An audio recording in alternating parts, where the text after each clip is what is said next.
Hello and welcome to the podcast. This is Ron's Amazing Stories. We have stories that should thrill you a little and chill you a little. It's amazing.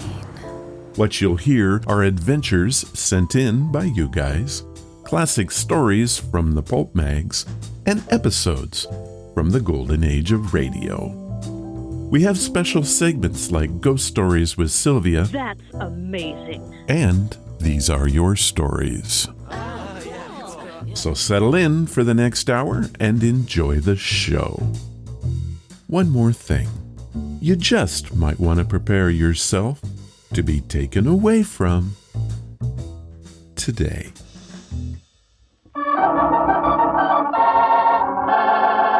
Another 5-minute mystery.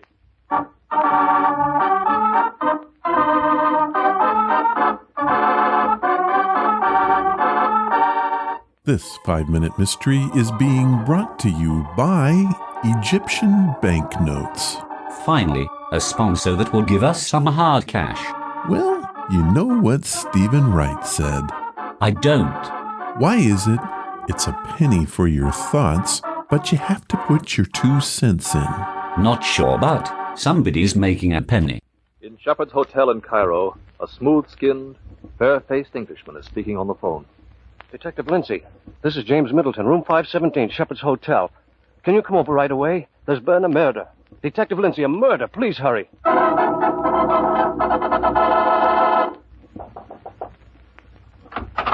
James Middleton? Yes, come in, Detective Lindsay. Glad you're here.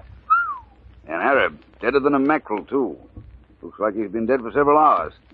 Where's the corpse? Benny Sauter, jewel merchant from Mecca. Mecca, eh? When did you discover the body? I was right here at the time of the murder. Fine. An eyewitness right on the spot. Can you identify the murderer, Middleton? I'm afraid this eyewitness isn't going to be much help. Unfortunately, I had my eyes closed. You what? I was out cold, unconscious for about 3 hours and a half. That's tough, all right. Maybe you're lucky to be alive. You're right, Inspector. What brings you to Cairo, my friend, in the hottest season of the year? I'm an engineer for the British. When did you arrive in Cairo? Yesterday. I registered yesterday morning. I see. And you had arranged to meet Sauter here? Yes, I wanted to buy some jewels while I was here. Rubies and diamonds to be set in a ring for my wife. I see. As we were looking at the jewels, someone knocked on the door. I opened it. There stood another Arab. He started toward the center of the room, then turned on me and struck a lightning blow. I went out like a light. You have got a nasty bump, all right. Sauter got what he deserved, the dirty double-crossing rat. Insisted on cash and plenty of it. How much did you have? The equivalent of 10,000 pounds in Arabian banknotes. Quite a lot of money for you to be carrying around. Yes, but I plan to spend it right away. Funny, isn't it, how naive we can be? How do you mean? It's obvious enough. Sauter needed an accomplice to rob me. But he didn't figure out that his greedy cutthroat friend would turn the tables on him, murder him, and make away with the jewels and money, too. Middleton, you've suffered a great financial loss. But don't let it worry you. You can postpone that trip to the Suez indefinitely. Sorry to spoil your plans, but you're under arrest for the murder of Benny Sauter. How did Detective Lindsay know that Middleton was the murderer? Do you know? In a moment, Detective Lindsay will tell you himself. But first...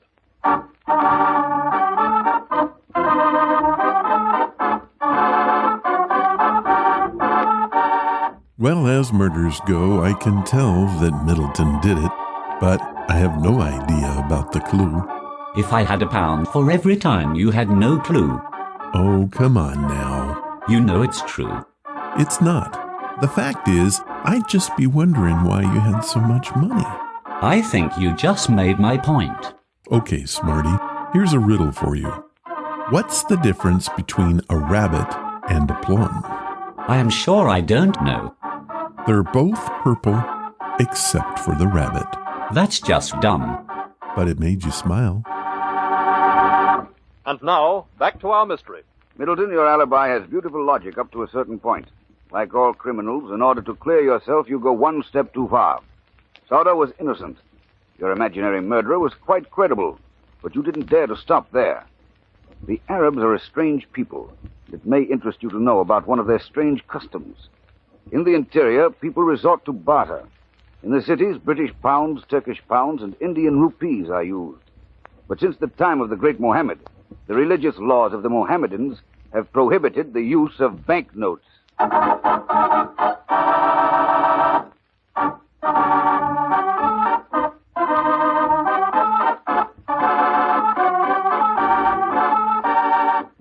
Okay, that's utterly ridiculous, and I might add, quite wrong. What are you babbling about now? The National Bank of Egypt issued banknotes for the first time on the 3rd of April, 1899. They were based on the English pound. Ah, so the detective is wrong. Quite wrong.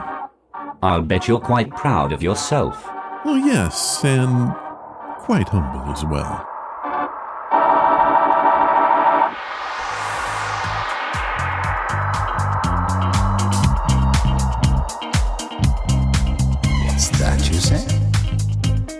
Hello, and welcome to the podcast. On the show today, I will review the audiobook Killing Floor by Lee Child. This one comes from the Jack Reacher series of novels. Then we will have a listener story from Thailand about a moldy green woman. Our featured story comes from the pages of the 1950s pulp mag, Orbit. It tells the story of a reporter and his encounter with a traveler in time. Pretty amazing stuff. I received this email from Cody Patrick, who lives in the great state of Iowa. Cody writes, "Hey Ron, I just finished listening to Elizabeth the Doll podcast. First, let me say that I don't believe any of it, but I do have a question. Bad luck happens and people just have bad dreams. In listening to you, Emma, and Sylvia, I got the impression that you really believe the doll is haunted. Why can't it just be a doll?" Well, Cody, I want to feel that same way. I really do. The problem is for me just how much better my mom got after the doll had left. Also, there are the unexplained voices and other manifestations. I do think it's just a doll and just has some energy left by its previous owner, whoever that might have been. Thank you for your question.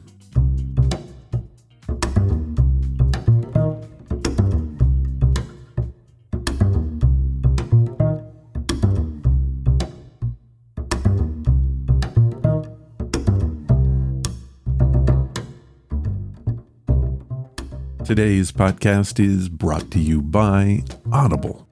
Get a free audiobook and a 30-day free trial at audibletrial.com/Ron's Amazing Stories. Audible has sponsored the show now since July of 2019. We have reviewed more than 140 audiobooks, and the list keeps growing. Did you know that Audible has over 200,000 books available? And a lot of those are included in the free catalog. Audible is amazing, and it is the perfect companion to Ron's Amazing Stories. If you like this podcast, you're going to love Audible. So what am I listening to? Killing Floor, Jack Reacher, Book 1 by Lee Child, narrated by Dick Hill.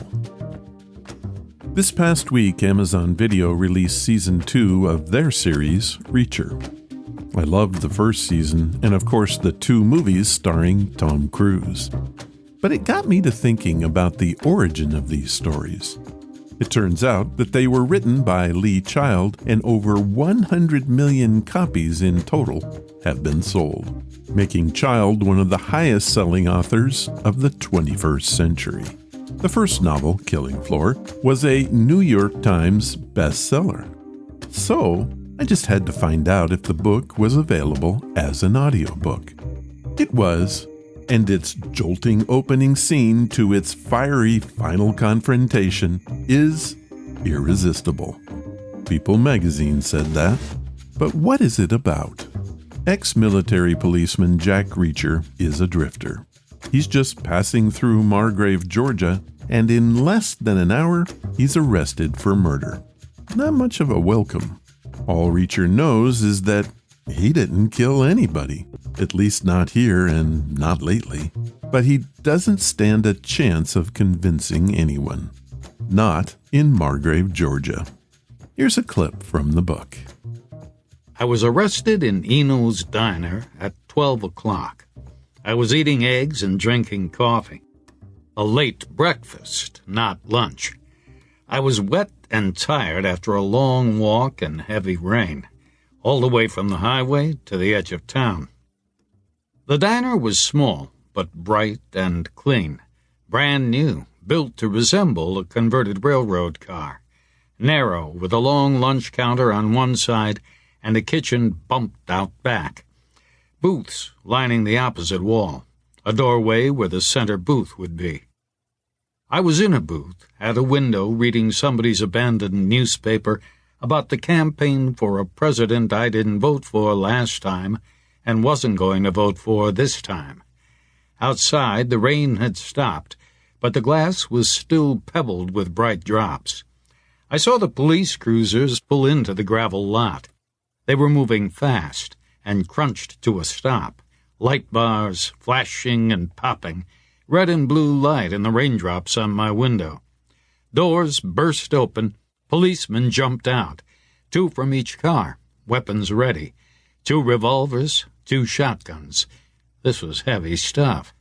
1 revolver and 1 shotgun ran to the back. 1 of each rushed the door. I just sat and watched them. I knew who was in the diner. A cook in back, 2 waitresses, 2 old men, and me. This operation was for me. I had been in town less than a half hour. The other 5 had probably been here all their lives. Any problem with any of them and an embarrassed sergeant would have shuffled in. He would be apologetic. He would mumble to them. He would ask them to come down to the station house. So the heavy weapons and the rush weren't for any of them.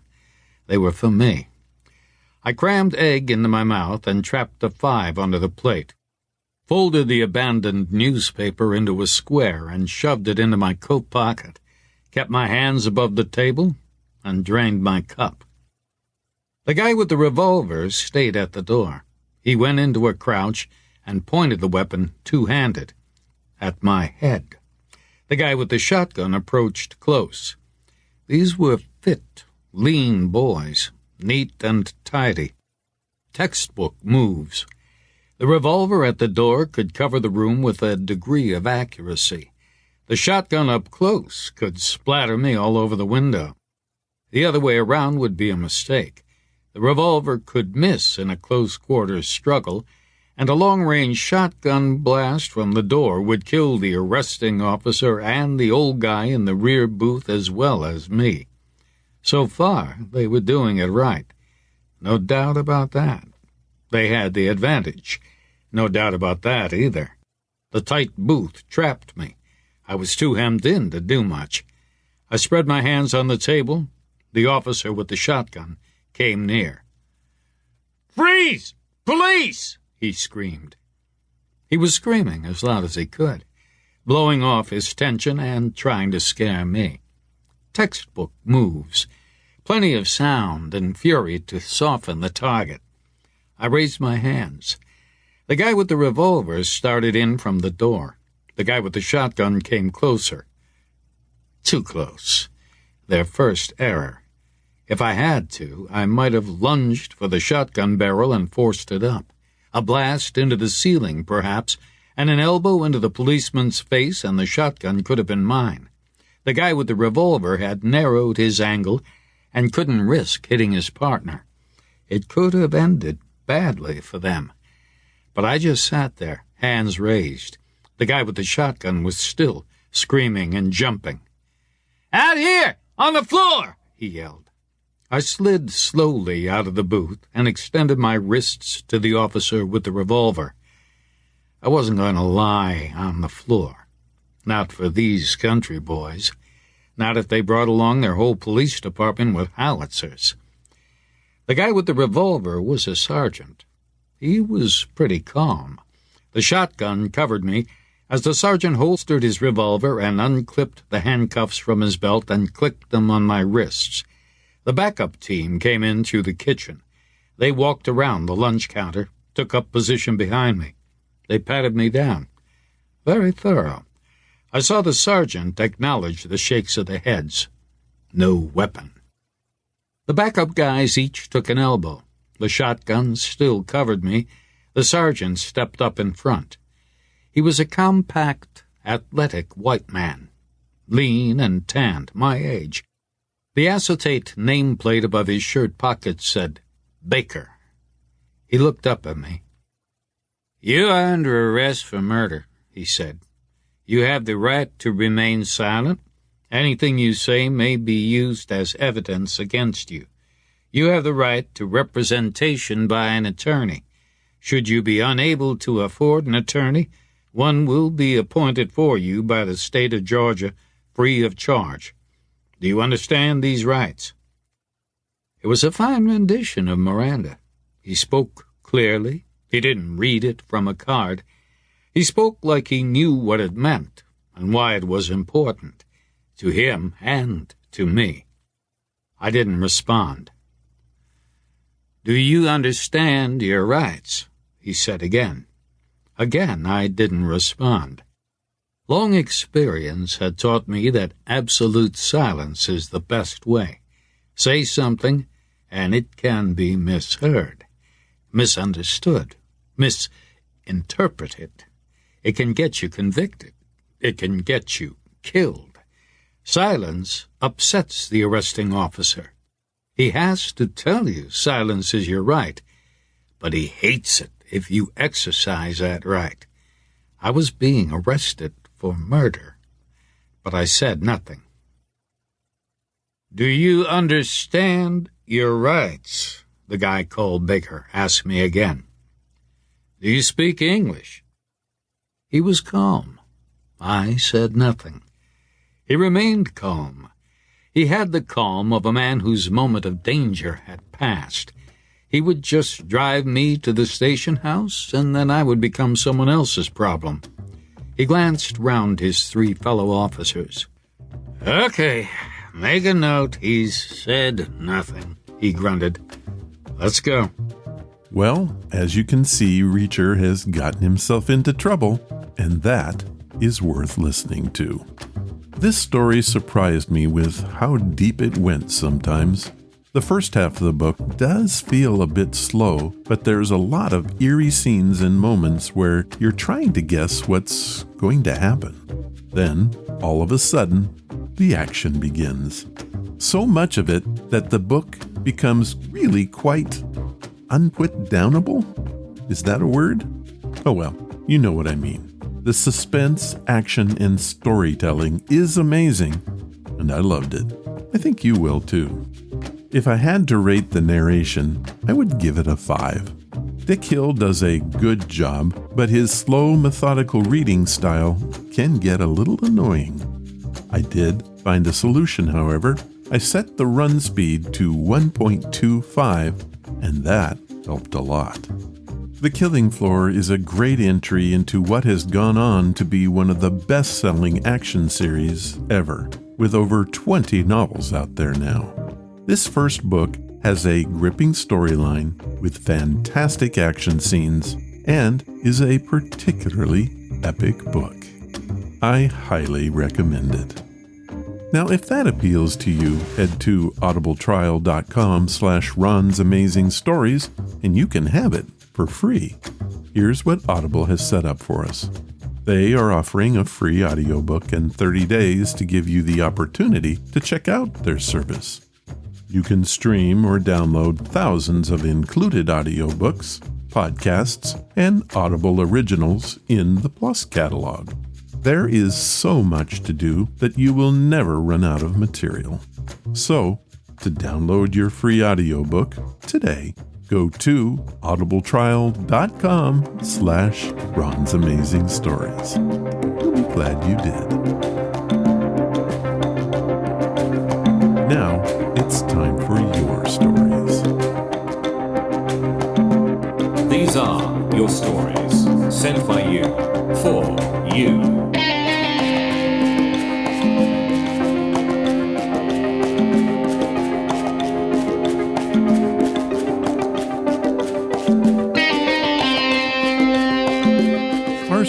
today comes from Thailand. It was sent in by Lamon Amarin via the website. We've had this before where the story was sent in, and I think they may have used Google to translate it to English.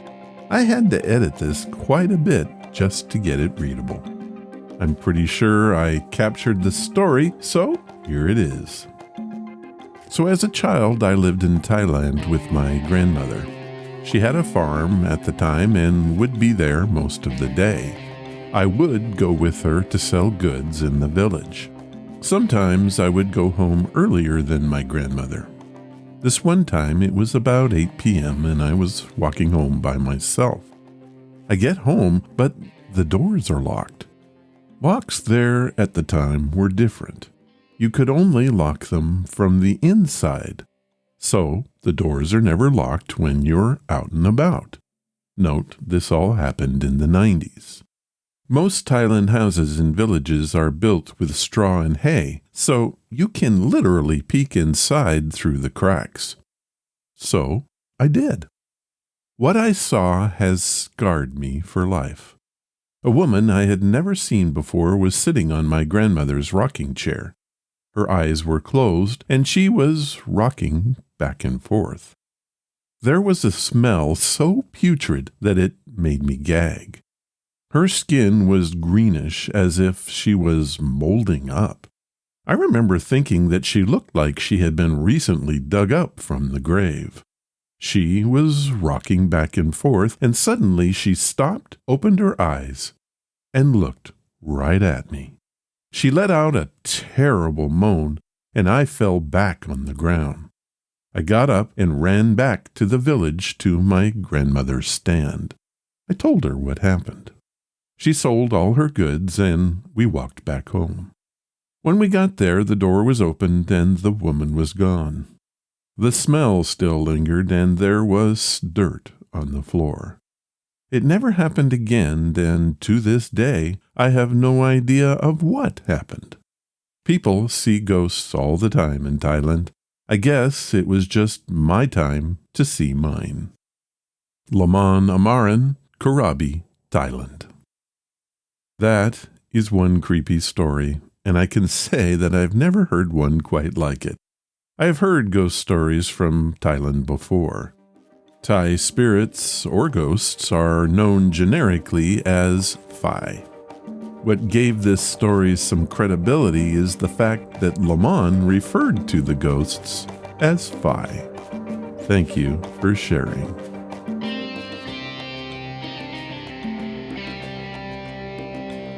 Well, that is our story for this time. If you have a story that you want to share, like Lamon did, head to the main website at ronsamazingstories.com. Click on the story submission banner, leave your story, give it a title, and please tell me where you're from. I'll read it if I can.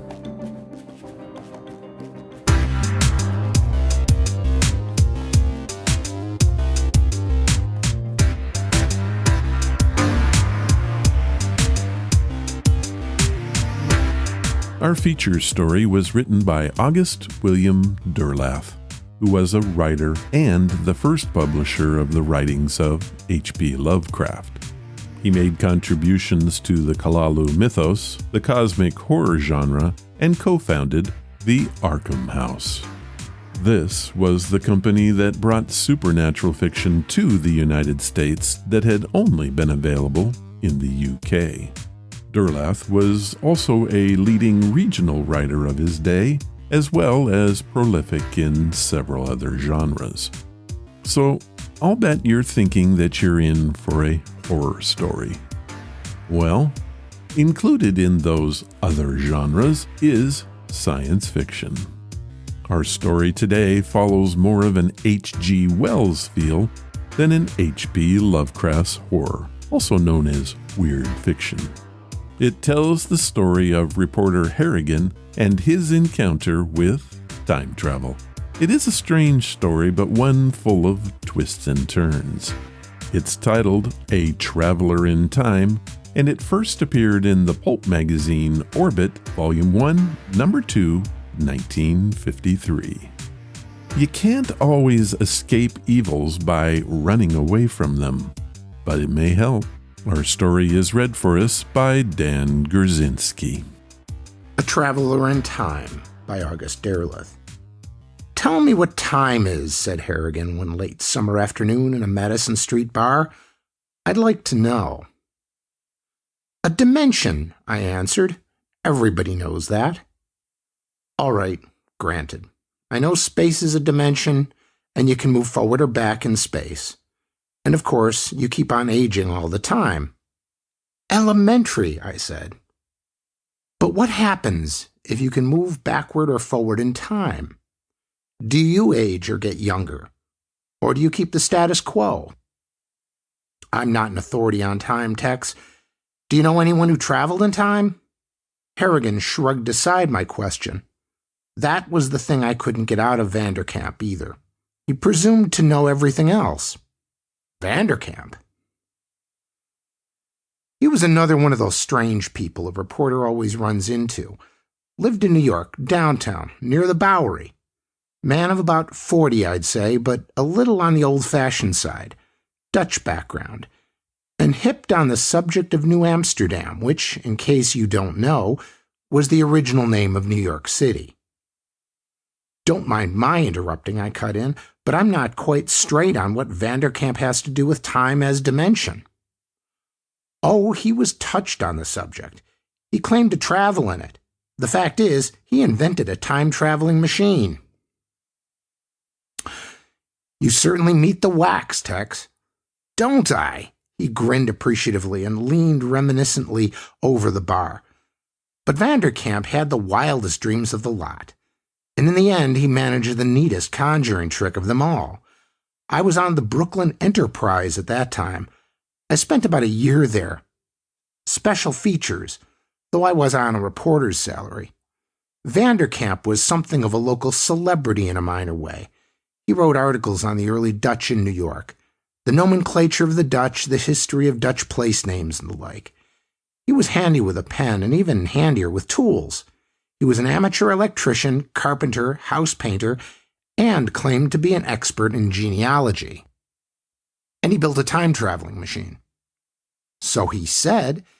He gave me a rather hard time of it. He was a glib talker, and half the time I didn't know whether I was coming or going. He kept me on my toes by taking for granted that I accepted his basic premises. I got next to him on a tip. He could be close-mouthed as a clam, but his sister let things slip from time to time, and on this occasion she passed the word to one of her friends in a grocery store that her brother had invented a machine that took him off on trips into the past. It seemed like routine whack stuff, but Blake, who decided what went into the Enterprise and what didn't, sent me over to Manhattan to get something for the paper, on the theory that since Vanderkamp was well known in Brooklyn, it was good neighborhood copy. Vanderkamp was a sharp-eyed little fellow, about 5 feet or so in height, and I hit him at a good time. His sister said he had just come back from a trip. She left me to draw my own conclusions about what kind of trip, and I found him in a mild fit of temper. He was too upset, in fact, to be truculent, which was more like his nature. Was it true, I wanted to know, that he'd invented a machine that traveled in time? He didn't make any bones about it. "Certainly," he said. "I've been using it for the last month, and if my sister hadn't decided to blab, nobody would know about it yet. What about it?" "You believe it can take you backwards or forwards into the past or the future?" "Do I look crazy? I said so, didn't I?" Now, as a matter of fact, he did look crazy. Unlike most of the candidates for my file of queer people, Vanderkamp actually looked like a nut. He had a wild eye and a constantly working mouth. He blinked a good deal and stammered when he was excited. In features, he was as Dutch as his name implied. Well, we talked back and forth for some time. But I stuck with him, and in the end he took me out into a shed adjoining his house and showed me the contraption he'd built. It looked like a top. The first thing I thought of was Brick Bradford, and before I could catch myself, I'd asked, "Is that pure Brick Bradford?" He didn't turn a hair. "Not by a long shot," he answered. H.G. Wells was there first. I owe it to Wells. I see, I said. The hell you do, he shot back. You think I'm as nutty as a fruitcake. The idea of time travel is a little hard to swallow, I said. Sure it is, but me, I'm doing it. So that's all there is to it. If you don't mind, Mr. Vanderkamp, I said, I'm a dummy in scientific matters. I have all I can do to tell a nut from a bolt.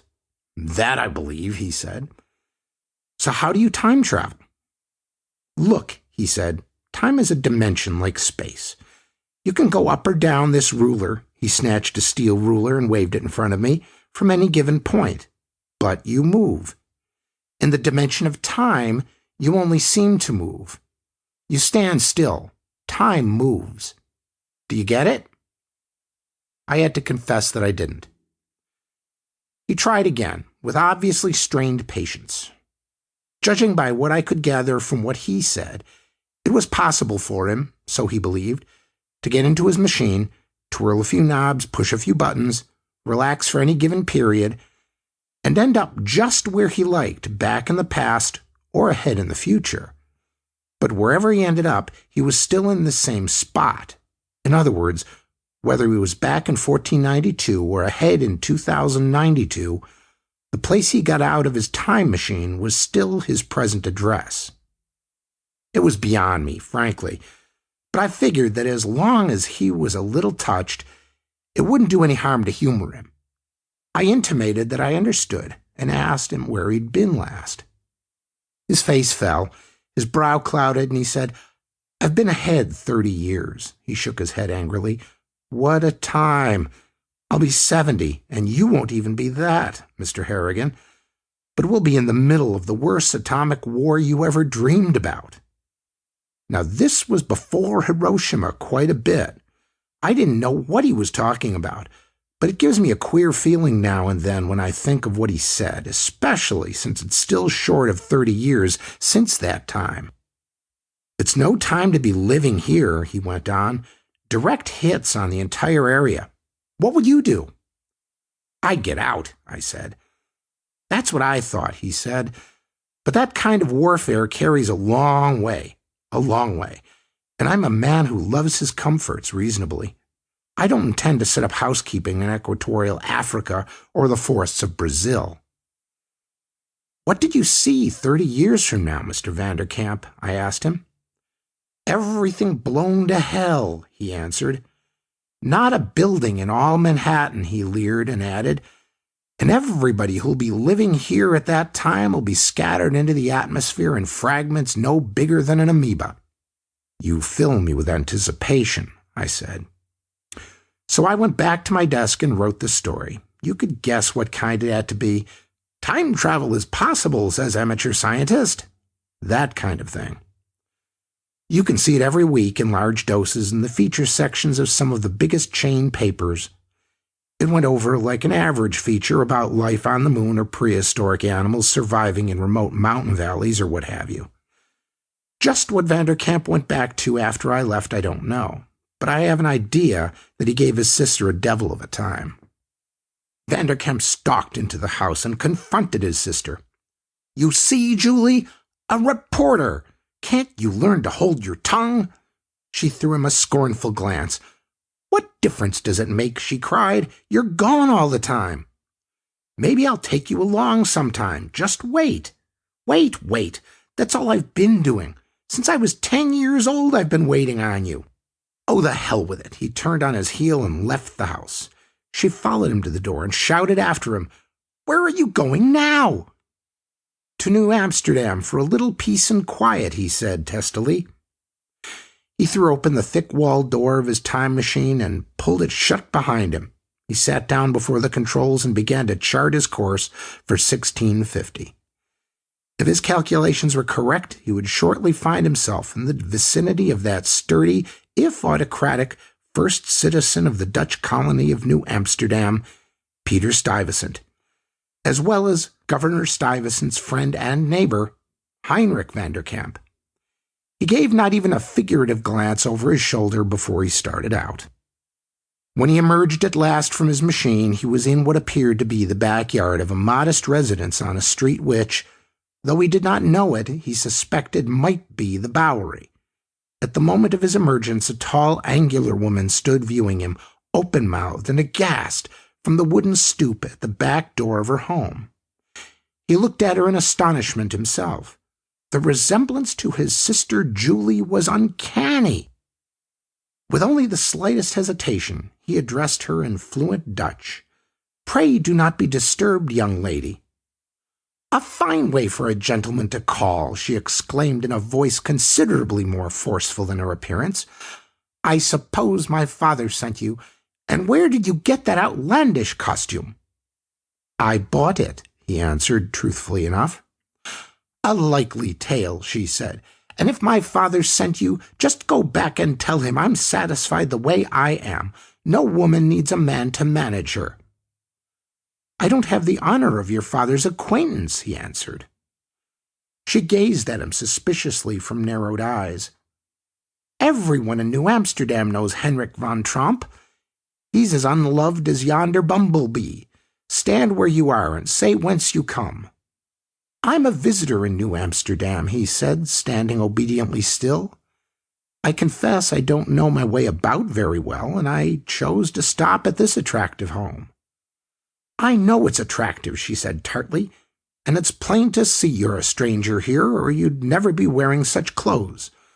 Or is it the fashion where you come from?" She gave him no opportunity to answer, but added after a moment of indecision, "Well, you look respectable enough, though much like my rascally cousin Peter Vanderkamp.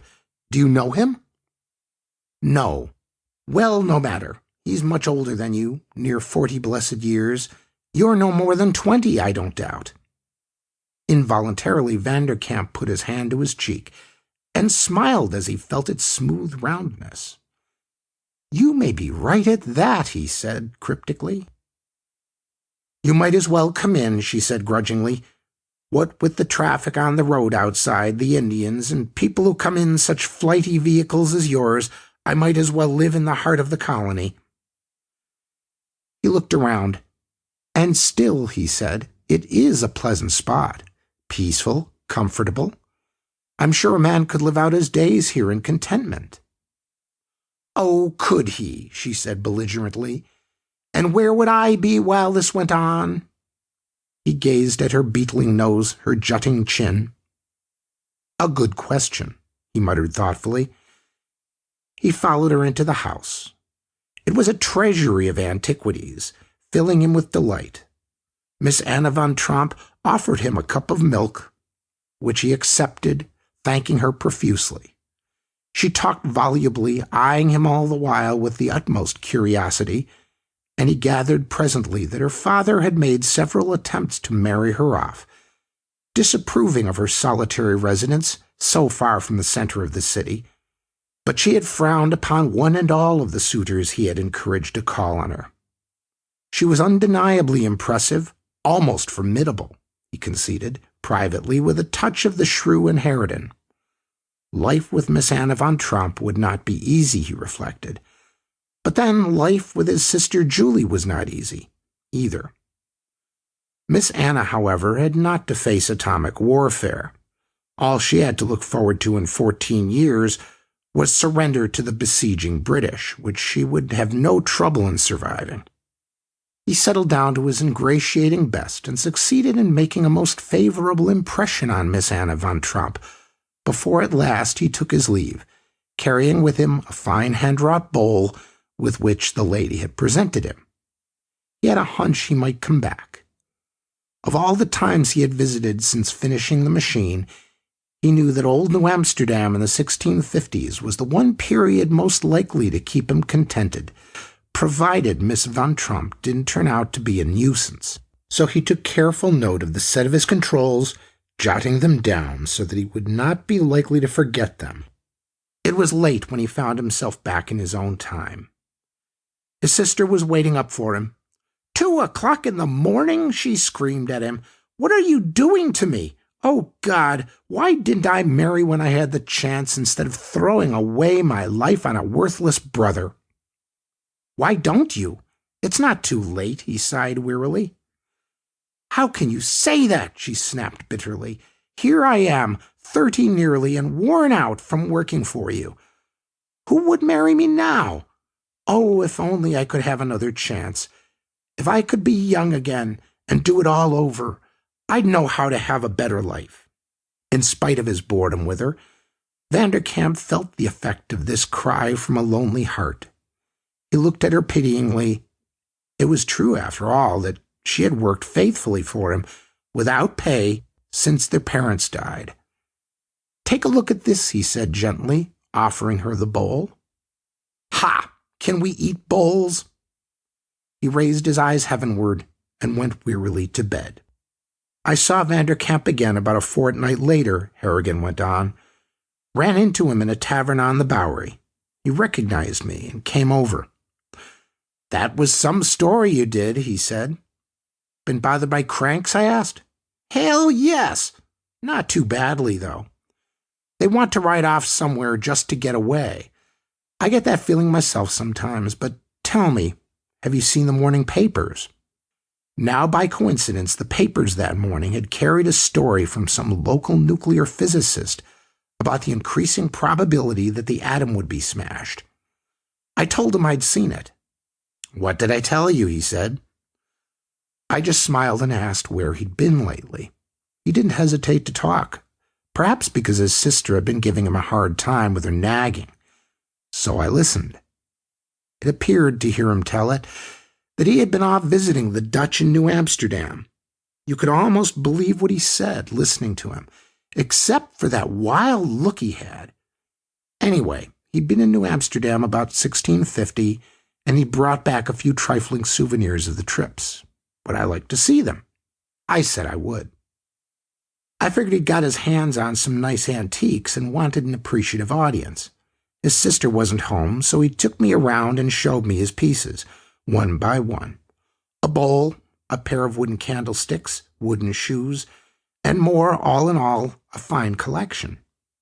He even had a chair that looked pretty authentic, and I wondered where he'd dug up so many nice things of the New Amsterdam period, though of course I had to take his word as to where they belonged historically.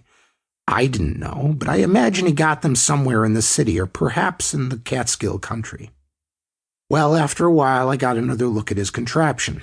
It didn't appear to have been moved at all. It was still sitting where it had been before, without a sign to say that it had been used to go anywhere, least of all into past time. Tell me, I said to him at last, when you go back in time, do you get younger? Yes and no, he said. Obviously. It wasn't obvious to me, but I couldn't get any more than that out of him. The thing I couldn't figure out was the reason for his claim. He wasn't trying to sell anything to anybody, as far as I could see. He wasn't anxious to tell the world about his time machine either. He didn't mind talking in his oblique fashion about his trips. He did talk about New Amsterdam as if he had pretty good acquaintance with the place, but then he was known as a minor authority on the customs of the Dutch colony. He was touched, obviously, just the same. He challenged me, in a way. I wanted to know something more about him, how his machine worked, how he took off, and so on. I made up my mind the next time I was in the neighborhood to look him up, hoping he wouldn't be home. When I made it, his sister was alone, and in a fine fellow, as cantankerous as a flea-bitten mastiff. He's gone again, she complained bitterly. Clearly the two of them were at odds. I asked her whether she had seen him go. She hadn't. He had just marched out to his shop, and that was an end to him as far as she was concerned. I haggled around quite a lot, and finally got her permission to go out and see what I could see for myself. Of course, the shop was locked. I had counted on that and brought along a handy little skeleton key. I was inside in no time. The machine wasn't there. Not a sign of it or of Vanderkamp either. Now I looked around all over, but I couldn't for the life of me figure out how he could have taken it out of that place.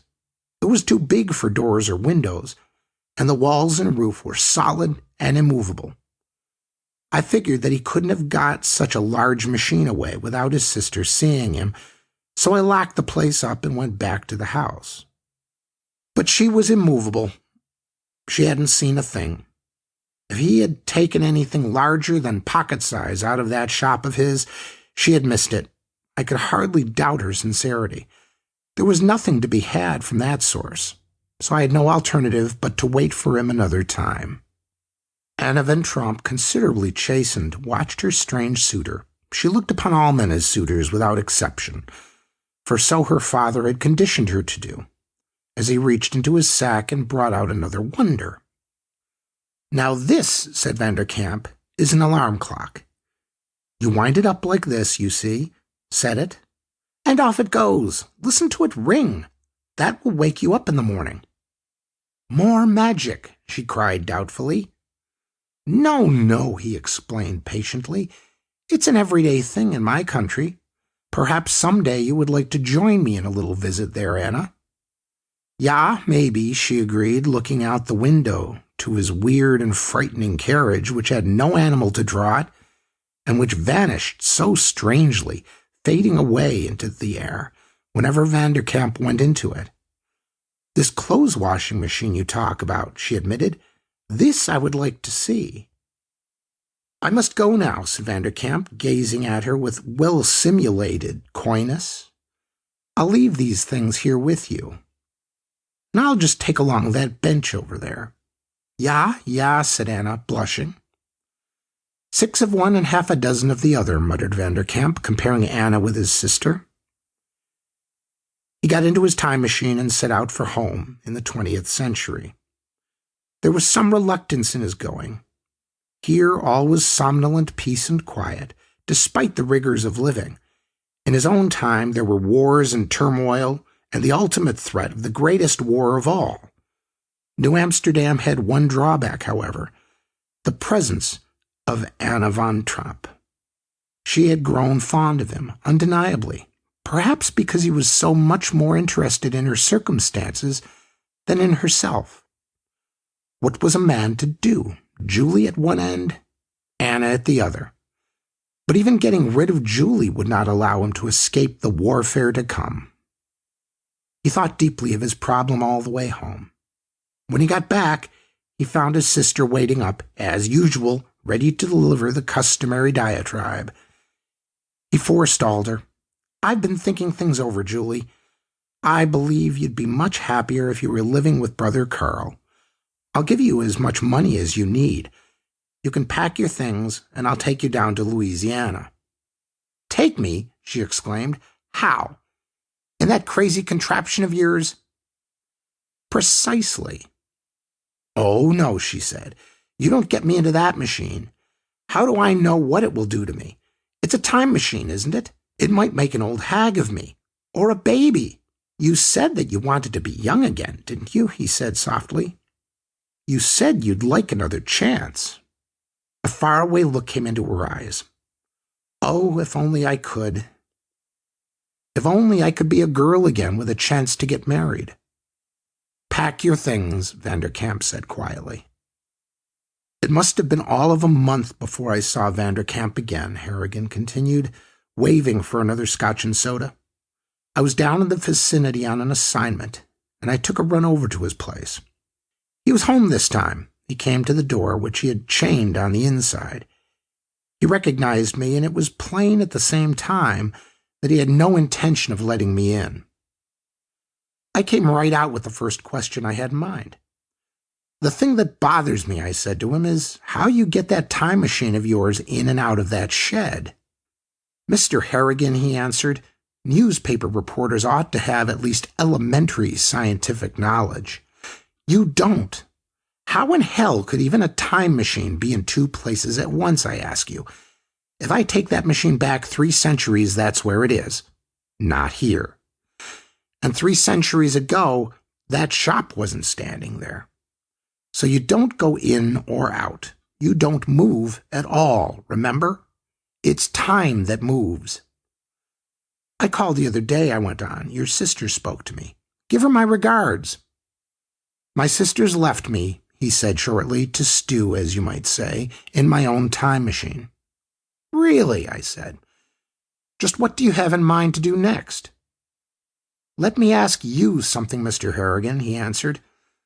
"Would you sit around here waiting for an atomic war if you could get away?" "Certainly not," I answered. "Well then, I don't intend to either." All this while he was standing at the door, refusing to open it any wider or to let me in. He was making it pretty plain that there wasn't much he had to say to me, and he seemed to be in a hurry. "Remember me to the inquiring public 30 years hence, Mr. Harrigan," he said at last, and closed the door. That was the last I saw of him. Harrigan finished his scotch and soda appreciatively and looked around for the bartender. "Did he take off then?" I asked. "Like a rocket," said Harrigan. "Queerest thing was that there wasn't a trace of him. The machine was gone too, the same way as the last time, without a disturbance in the shop. He and his machine had simply vanished off the face of the earth and were never heard from again. Matter of fact, though," Harrigan went on thoughtfully, "Vanderkamp's disappearance wasn't the really queer angle on the pitch. The other thing broke in the papers the week after he left. The neighbors got pretty worked up about it. They called the police to tell them that Vanderkamp's sister Julie was back, only she was off her nut, and a good deal changed in appearance, too. Gal going blarmy was no news, of course, but that last bit about her appearance, they said she looked about 20 years older, all of a sudden, sort of rang a bell. So I went over there. It was Julie, all right, at least she looked a hell of a lot like Julie had when I last saw her, provided you could grant that a woman could age 20 years in the few weeks it had been. And she was off her rocker, sure enough, or hysterical, or at least madder than a wet hen. She made out like she couldn't speak a word of English, and they finally had to get an interpreter to understand her. She wouldn't speak anything but Dutch, and an old-fashioned kind, too. She made a lot of extravagant claims and kept insisting that she would bring the whole matter up in a complaint before Governor Stuyvesant. Said she wasn't Julie Vanderkamp, by God, but was named Anna van Tromp, which is an old Dutch name thereabouts, and claimed that she had been abducted from her home on the Bowery. We pointed out the 3rd Avenue L and told her that was the Bowery, but she just sniffed and looked at us as though we were crazy. I toyed with my drink. "You mean you actually listened to the poor girl's story?" I asked. "Sure," Harrigan said. "Maybe she was as crazy as a bedbug, but I've listened to wackier stories from supposedly sane people. Sure, I listened to her." He paused thoughtfully for a moment, then went on. "She claimed that this fellow Vanderkamp had come to her house and filled her with a lot of guff about the wonderful country he lived in, and how she ought to let him take her to see it. Apparently he waxed especially eloquent about an automatic washing machine and dryer, and that had fascinated her for some reason. Then, she said, he brought a 10-year-old girl along. Though where in the world old Vanderkamp could have picked up a tot like that is beyond me. And the kid had added her blandishments to the plot. Between them, they had managed to lure her into the old guy's machine. From what she said, it was obviously the time machine she was talking about. And if she was Julie, there was no reason why she shouldn't know about it. But she talked as though it was a complete mystery to her, as though she'd no idea what the purpose of it was. Well, anyway, here she was, and very unhappy too. Wanted to go back to old New Amsterdam, but bad. It was a beautiful act, even if she was nuts. The strange thing was, though, that there were some things even a gal going wacky couldn't explain. For instance, the house was filled with what the experts said were priceless antiques from Dutch New Amsterdam, of the period just prior to the British siege. You'd think those things would make poor Julie feel more at home, seeing as she claimed to belong in that period, but apparently they just made her homesick. And curiously enough, all the modern gadgets were gone. All those handy little items that make the 20th century so livable had been taken away, including the washing machine and dryer, by the way. Julie, or Anna as she called herself, claimed that Vanderkamp had taken it back with him wherever he'd gone to, after he'd brought her there. Poor woman, I said sympathetically. They toted her off to the booby hatch, I suppose. No, Harrigan said slowly. They didn't. As a matter of fact, since she was harmless, they let her stay in the house for a while, which was a mistake, it seems. Of course, she wasn't from the 17th century. That's impossible. All the same, he broke off abruptly and stared moodily into his glass. What happened to her? I asked. She was found one morning about 2 weeks after she got there, he said. Dead. Electrocuted. It seems she'd stuck her finger into the light socket while standing in a bathtub full of water.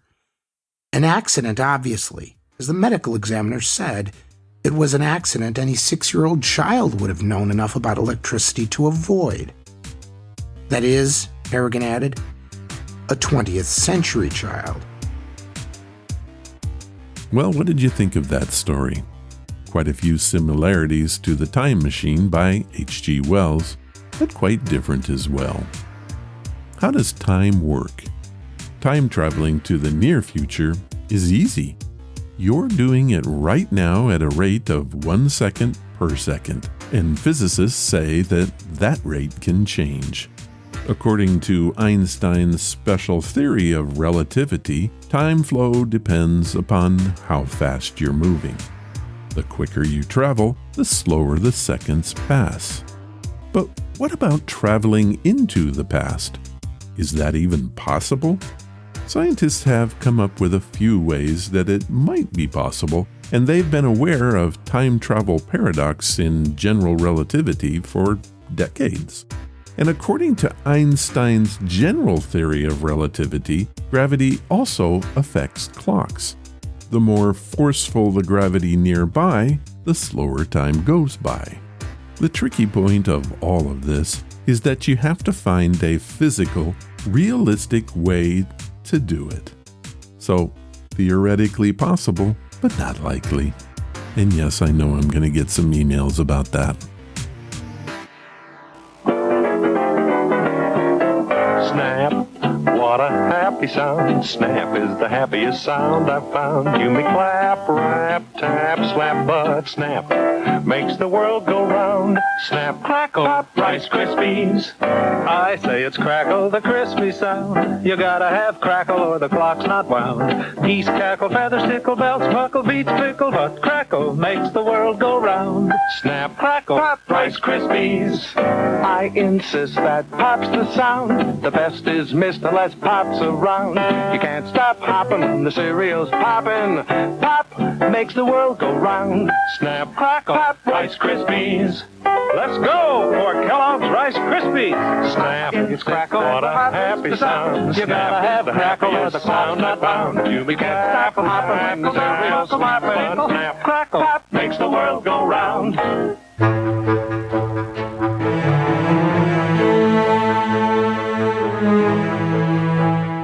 That was episode number 620, and I want to thank Lamon Amaran and the Ghost of Thailand for sharing their story today. Now, the story pool is getting a little low, so if you have one, please share it with us. You won't regret it. If you want to follow the podcast or the blog, head to ronsamazingstories.com. There you will find any of the links I mentioned and how to contact us.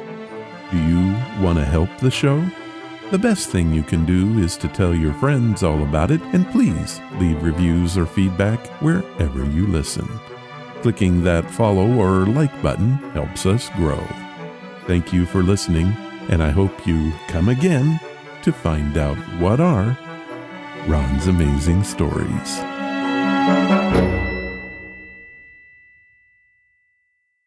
All of the vintage audio used in the podcast is believed to be in the public domain. Ron's Amazing Stories does not own the rights to any of the old-time radio used here. If you hold the rights to any of the shows played, please contact us immediately at ronsamazingstories.com.